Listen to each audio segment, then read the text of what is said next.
Hey, what's up, fellas? It's a little bit later in the day. I just finished up in my house of gains. Uh, I don't know if any of you have been involved in the military, but it's very difficult for some of us. Now, I don't know what you know. I don't know if any of you know what an NDA is, a non-disclosure agreement, and some of the things I enjoy are a result of the things I did in Central and South America. Now, I'm going to talk around some things, but you can't. Here it is. I have a neighbor who was a Vietnam era, after Vietnam era, so after 1975, veteran. And he wants, if you didn't know, I used to work for the Veterans Administration. Now, you know what? I don't fucking care about my hair right now, but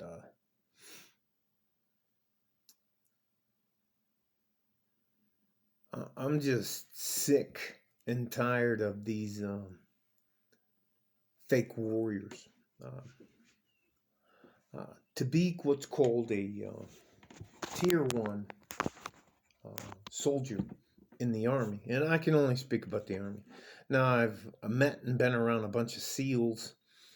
I've been on a submarine once, but that's a long fucking story.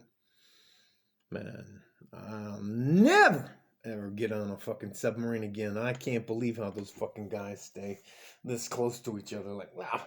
And you bump into people, man. Anyways, just let it go. Let it go. Let it go. Anyways, all right.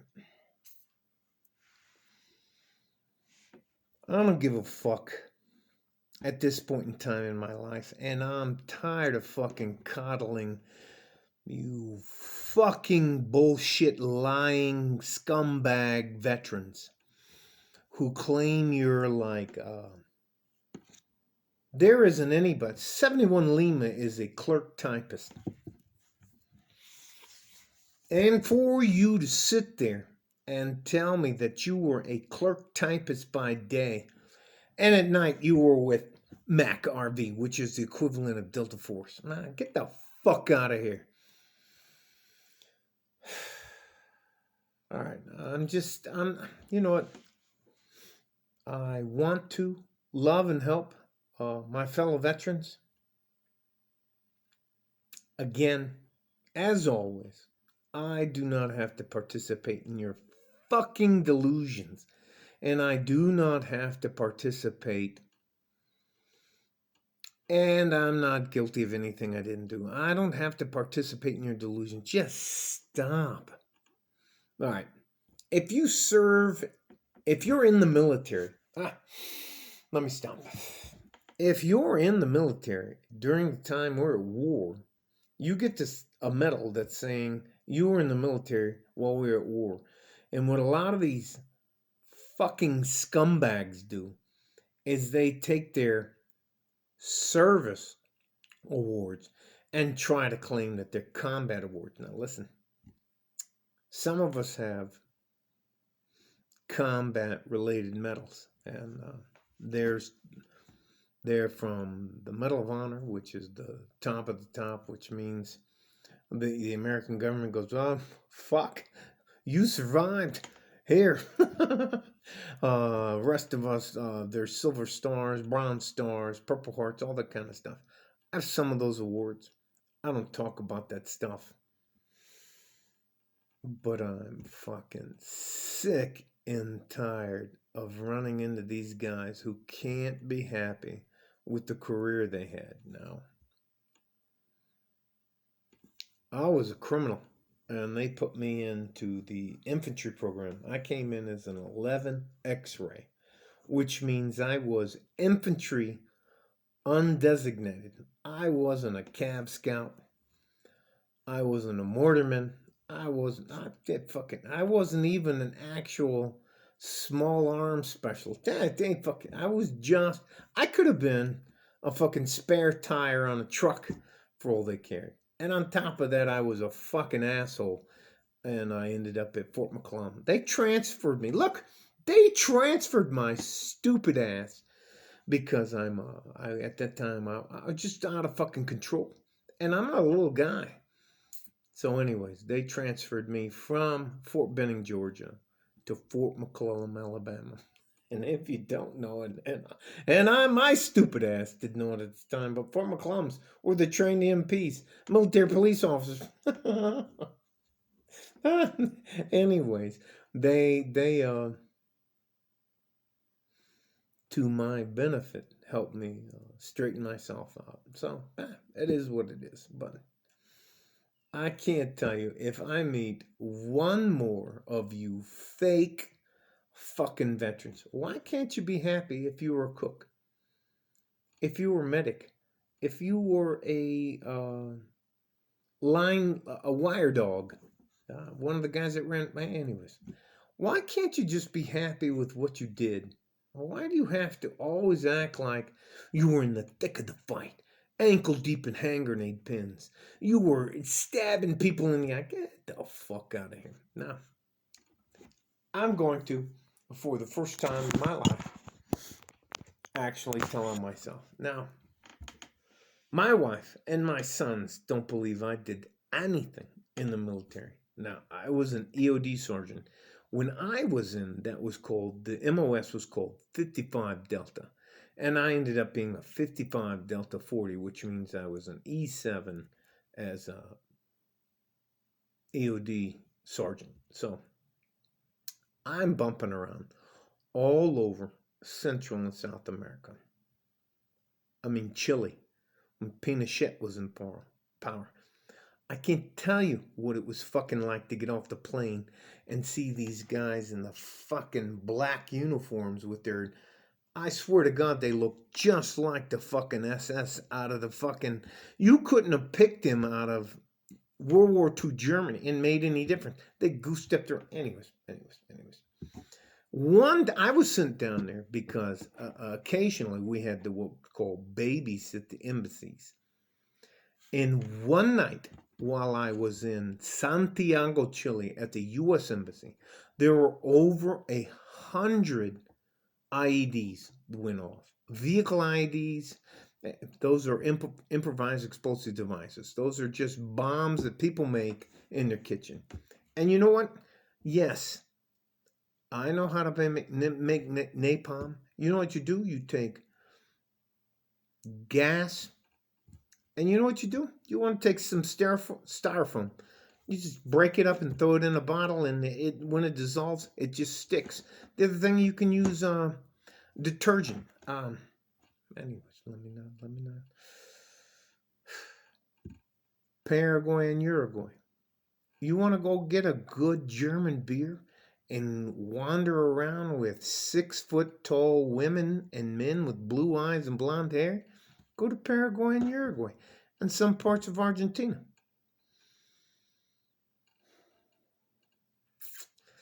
One of the things they did for us so that here, I'll tell you about this, and you can look this up. It's called Operation Blast, BLAST, Furnace. And no, I'm not gonna fucking try to spell furnace because I'm fucking retard. But that was in the 80s, and that was in Bolivia, and we worked at Umapar. Do you know what we're fucking doing down there? We were blowing up cocaine factories. And here's a shocker for you people. We were fucking winning. We were whooping the fucking cartel's ass. They couldn't fucking stop us. And we were beating their ass. So, here we are in Bolivia. And we find the biggest fucking... What do they call that? What do you call that where they make the drugs? Facility, cartel site, whatever the fuck you want to call it. There were millions of dollars. What you need to break cocaine down from the leaves into the paste is you have to have ether and acids. And my job as a fucking EOD sergeant at that time was to take the three-letter agencies, CIA, DIA, NSA, all you motherfuckers that can't do shit in the United States without the fucking FBI. Now, let me just relax and ease into it. All right. Now, my job was to clear a path to those barrels, those 55-gallon drums, to make sure that they could read the serial numbers off there and try to find out what those companies were so they could either shut them down or whatever the fuck. They just told me they were trying to shut them down. And then after that, I would wire them and make them go away. So here we are. We find the biggest fucking cocaine factory in Bolivia. 2 runways. I got picked. Well, anyways, let me shut up. We wire that up with 2 tons. 2 tons, 4,000 pounds of C4. And C4 comes in a 1 1/4 block. It's called an M112 block. We wire that whole fucking place up. And what we're going to do is it's called an M112 remote detonator. You hang out of the chopper and you go, boom. And it boom, and everything goes well done. So we wire that shit up. Oh, by the fucking way, at night, the fucking cartel comes up and we're having firefights. And what they would do is they would take a 55-gallon drum of ether and they would put a wick in it. And they'd light the wick on fire and they'd roll that drum down onto us. And it was just fucking chaos. But you know what? Because it wasn't a declared battle zone, I can't. How about the Sendero Luminoso, the Shining Path guerrillas in the Tupac Amaru in Peru? How about the M19 in Colombia? How about the M20 in fucking Panama? How about the civil wars in Guatemala and El Salvador? How about the guerrera on the frontera in Honduras contra las Nicaragua? Danny Ortega. All right, I'm not gonna look. I had 3 passports when I was in there bumping around in Central and South America before any of you motherfuckers were even out of high school. I had a regular blue passport, which was for my own personal use. I had a brown passport, which was for official use. And then I had a little black passport, which was for diplomatic issues. I'll tell you here, I'll give you another.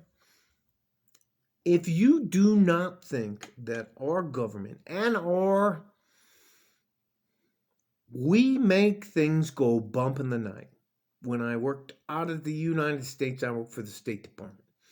And if you don't think we make things go bump in the night, you're out of your fucking mind. Now, look up metallic sodium. So what we would do is I would take a vial with a stopper on it because it reacts with the air. So it would be in a and you can walk on, back then you could walk on a plane with metallic sodium on your person. It was never in our bags. We would never transport anything in our bags. So it would all be carried on a person. And anyway, so you would be a bad guy and our country wouldn't like you. And they would send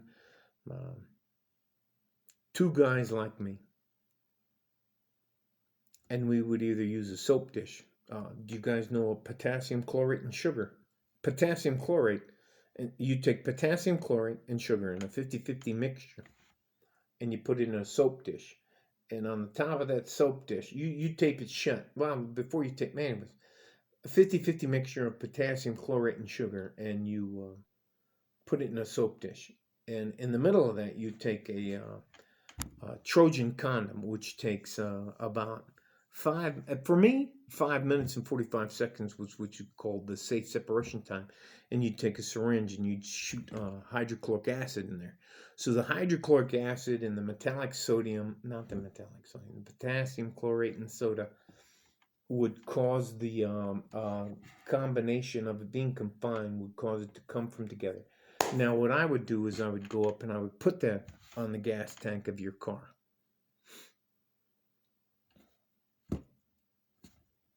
Sooner or later, whether you're driving the car or not, boom. Here's another thing. I would take a Prel. You can buy contacts or any type of a cold medication anywhere in the world, wherever you go. So I would take my metallic sodium, and I would go through customs, and I would do whatever I had to do, and I get there. And I would buy some cold medications, and I would use gloves and dental tools to load up a Prel. So what I would do is I would take a gel cap filled with metallic sodium, and I would throw it in the gas tank of your car. You know, where you put the gas into your car. And if you had a screen, which a lot of cars have, that keeps the debris from getting down in your gas tank, then you would have a serious problem at the gas pump.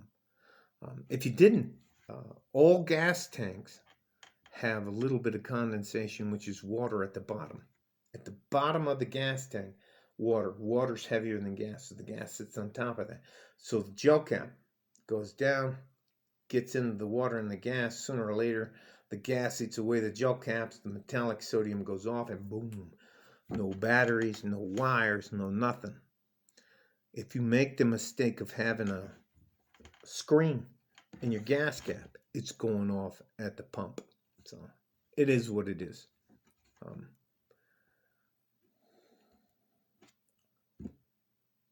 I'm just living a quiet life. I don't bother anybody. But I can tell you that I am sick of you people, you veterans, that pretend like you're a tier 1 soldier. Let me tell you something. I tried out for Delta Force 3 fucking times, and I failed all 3 times. Were they ever rude to me? No. Did they ever say anything bad to me? No. You know what I had to come to grips with? I wasn't fucking good enough, so I don't get to be there. And I tried out. I take great pride in the fact that I tried out, and well, I couldn't fucking road march. And I don't know if you guys know about the military, but a lot of us, when we do our road marches, or 12-mile road marches for air assault or airborne school or all that, it's on a flat surface. So you run a pole and you walk a pole. But with Delta Force, they take you out to fucking West Virginia, and you start out here. Your point's over here, but there's this fucking 2,000. Anyways, I just wasn't good enough. And you know what? God bless them. They're great guys. There's a guy, Pat McNamara, Pat Mac. He's on YouTube. I met him. You know what? He's probably the guy that walked by and was like, "Hey, how are you?" And I was like, "Ah!" Anyway, he's a badass. He's a fucking badass. Anyways, let me. All that to say, you have to be honest with yourself. I guarantee you, I tried as hard as I could to be a tier 1 soldier in the Army, and I just wasn't fucking good enough. Now, I don't have a problem admitting that, but what I can't fucking stand is you fucking liars acting like you were part of a tier 1 unit when you weren't.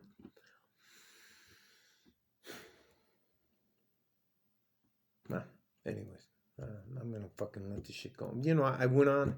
You know, I'll probably. You know, I'm going to end up paying for this video. So, but if you didn't do the work, If you weren't that guy, I can't tell you how difficult it is to become like a ranger. How difficult it is to become a airborne ranger. How difficult after that it is to become a Delta Force person. And then you can get into the support side of Delta Force, but you're not an operator. I can't even tell you about what it's like to try to be a tier one percenter. Those guys are fucking badasses. And for you fucking scumbags, and I'm tired of dealing with you fucking scumbags that pretend that you're a tier one soldier and you're not. I tried out 3 times. 3 times. I guarantee you I did everything in my power to make it. I just wasn't fucking good enough. And I got no problems with that. I accept the fact that I tried and failed. I don't have a problem with that at all. The problem I have is with you fucking wannabes. You know what? I have a lot of awards, and I don't go to any Veterans Day parades or any of that stuff because I can't stand to be around these guys. Nobody's happy that they were a cook for 20 years. Nobody's happy that they were a file clerk for 20 years and they made it up. And you know,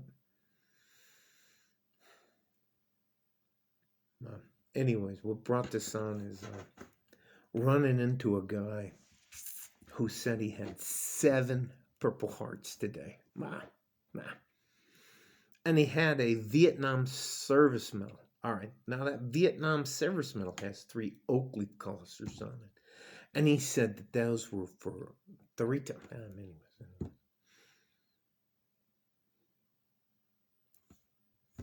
I don't have to participate in your delusions. And it's why I stay home. I don't mind being who I am. I don't have to pretend I'm somebody I'm not. And I can't stand to be around the people who try to pretend that there's something that they're not. So I think that was a long way of saying that. I can't tell you. I just wanted to vent. I just wanted to tell you. If you look me up, I have a couple different names in the military. I tried out to do things, but I guarantee you I was never a tier 1 soldier. Do I know how to shoot, move, and communicate? Yes, I do. Do I know mixed martial arts? Yes, I do. Do I know how to box and do wrestling? Yes, I do. Can I help you get ahead? Yes, I can. But I was never, and would I never claim to be a SEAL, a Delta Force guy, a Special Forces guy, a Ranger, or an operator in any of that sense of the world. Did I try out? Hell fucking yeah, I tried out. Was I good enough to make it? Fuck no, I wasn't good enough to make it. Do I have any problems with that? No. So, it is what it is. And I hope I didn't sound like a fucking psychopath. You guys stay safe and healthy. Take care of each other if you can. Be happy with who you are. Don't try to be something you're not. Like a fart in a G-string. From West Texas, El Paso. I'm out of here. Bye-bye.